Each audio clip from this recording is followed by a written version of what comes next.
Thanks, Goose. Now, Barjo, Hex, I have a bone to pick with you both. Well, what did we do? Risk of Rain was released in 2013. It is a game set on alien planets. It has lasers. It's co-op. Why have we not reviewed this on Good Game Spawn Point? Oh, well, Darren, you know, it came out towards the end of the year and we couldn't really fit it in. Yeah, plus we had a lot of other games. No excuses.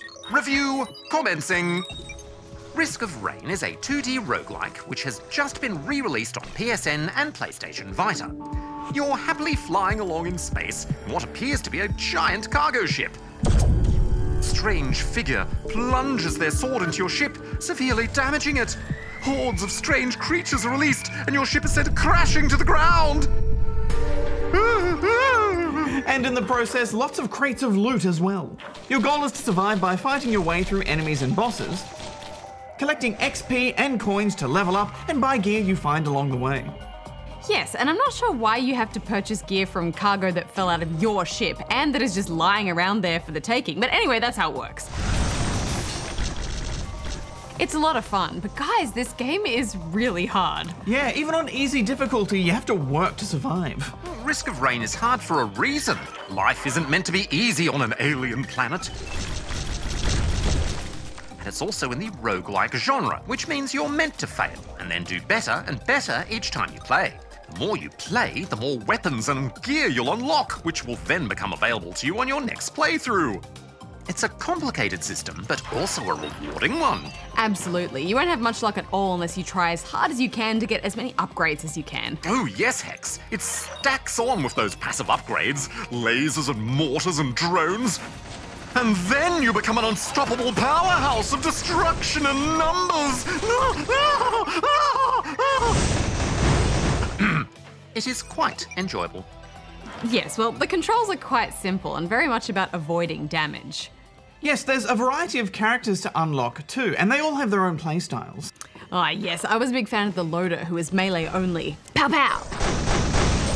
I liked the engineer who drops turrets and mines and mortars. I liked the bandit. Howdy, stranger. Blah, blah. Yeah, there's a great selection and they all add new challenges and options to how you play. I do think they're a little slow to unlock though, especially on normal difficulty. Yeah, I agree, and it's easy to get disheartened early on as you're playing that same character over and over. I'd recommend playing on easy first, because you unlock characters quicker that way. Yeah, and the difficulty spikes can be massive. You'll do really well on level 1 and 2, and then suddenly die within minutes on 3. Part of that is because this game uses a unique difficulty timer system.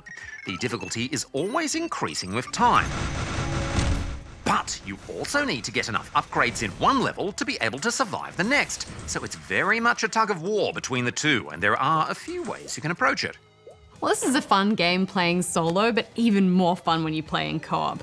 I do wonder though how much of that fun is determined by who you're playing with. Yeah, you share gold, but not the pickup, so it's always a frantic race to get the items. And you can get into these stalemates where one person is waiting by an item while the other refuses to move. You share the same screen in local co-op, and it can be a little tricky to see where the other person is when they go off screen. But that just encourages you to work together more.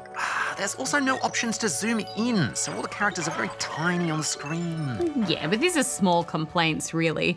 Overall, this is a really fun roguelike with a rocking soundtrack, so I'm giving it 4 out of 5 rubber chickens. Yeah, this is great fun, and once you start playing, it's so easy to have one more go. I'm giving it 4 out of 5 rubber chickens as well.